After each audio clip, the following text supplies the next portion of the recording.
Assalamualaikum warahmatullahi wabarakatuh. Selamat sore ya untuk rekan-rekan semuanya. Salam sejahtera selalu tentunya buat kita ya. Semoga untuk kesempatan sore kali ini kita dan juga ternak-ternak kita senantiasa diberi kesehatan dan juga kelancaran.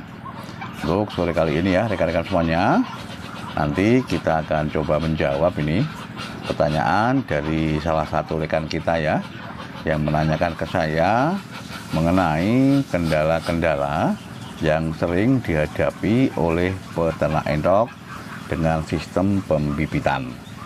Nah, nanti ya akan kita jawab bersama atau kita ulas ya untuk masalah kendala-kendala tersebut sesuai dengan apa yang kami alami. Karena kalau kita melihat ya beberapa konten dan juga tutorial-tutorial yang membahas masalah endok, seolah-olah peternak endok dengan sistem pembibitan ini ya tidak pernah ada kendalanya, dalam artian berjalan dengan mulus-mulus saja. Padahal ya rekan-rekan semuanya, sesuai dengan apa yang kami alami ya, untuk masalah kendala itu sebenarnya banyak sekali. Kesemuanya itu tergantung dari kita bisa menyiasati atau tidak.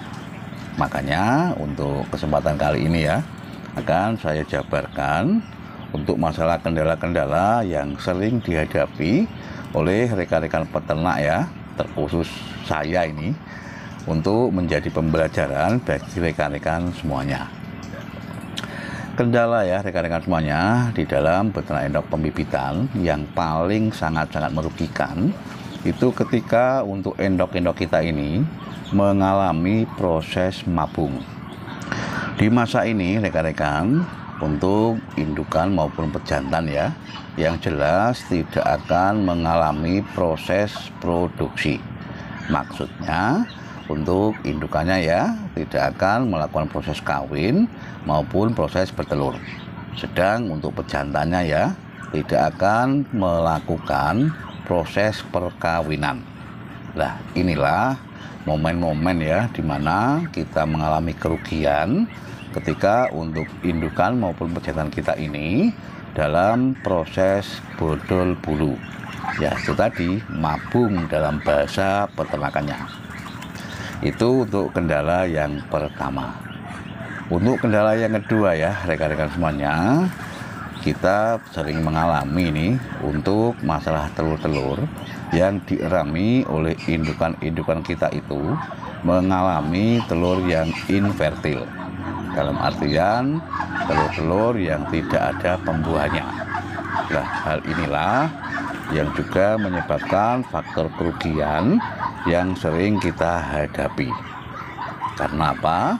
Karena telur-telur ya yang sudah kita prediksi yang nantinya bisa menjadi DOE itu ternyata gagal. Itu untuk yang kedua.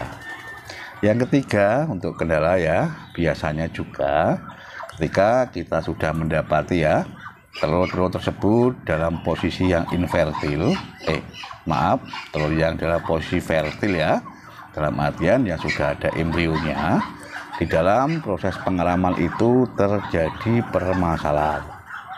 Biasanya untuk telur-telur tersebut ya mengalami kopior atau embrio yang mati di dalam. Nah, hal ini biasanya dikarenakan proses pengeraman dari indukan-indukan tersebut mengalami gangguan.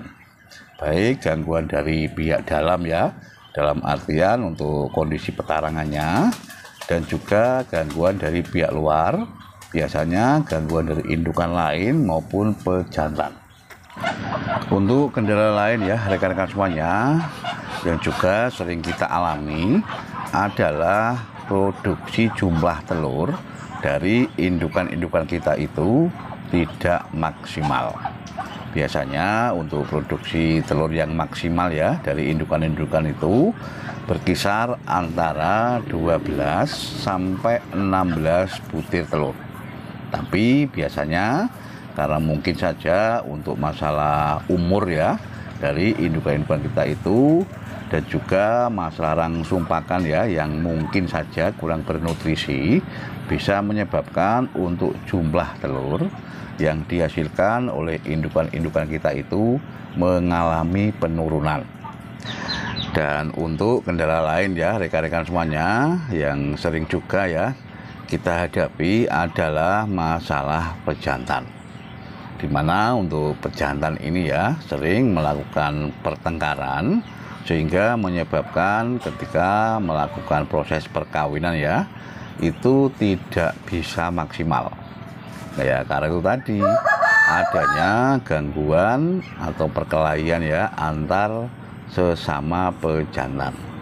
Hal inilah yang juga menyebabkan untuk telur-telur ya yang dihasilkan oleh indukan-indukan kita itu tadi bisa mengalami telur-telur yang infertil. Kita tahu untuk indukan-indukan itu ya tanpa pejantan pun bisa melakukan proses bertelur.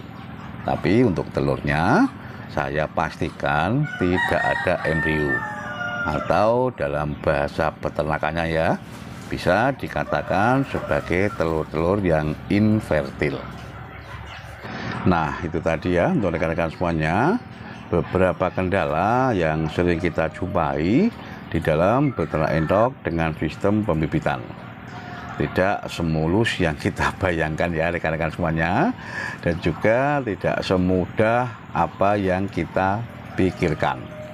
Makanya ya kalau ada yang beternak endok dengan sistem pembibitan ini ya hanya dengan beberapa ekor indukan saja sudah bisa menghasilkan jutaan per bulan, itu juga sungguh sangat luar biasa. Dalam artian luar biasa perlu kita pertanyakan. Beda ya kalau kita beternak ini dengan endok yang kelas penghobi ya, mungkin saja karena harganya yang mahal itu kita juga agak sedikit percaya. Mungkin hanya itu ya untuk rekan-rekan semuanya sedikit yang bisa kita sampaikan ya.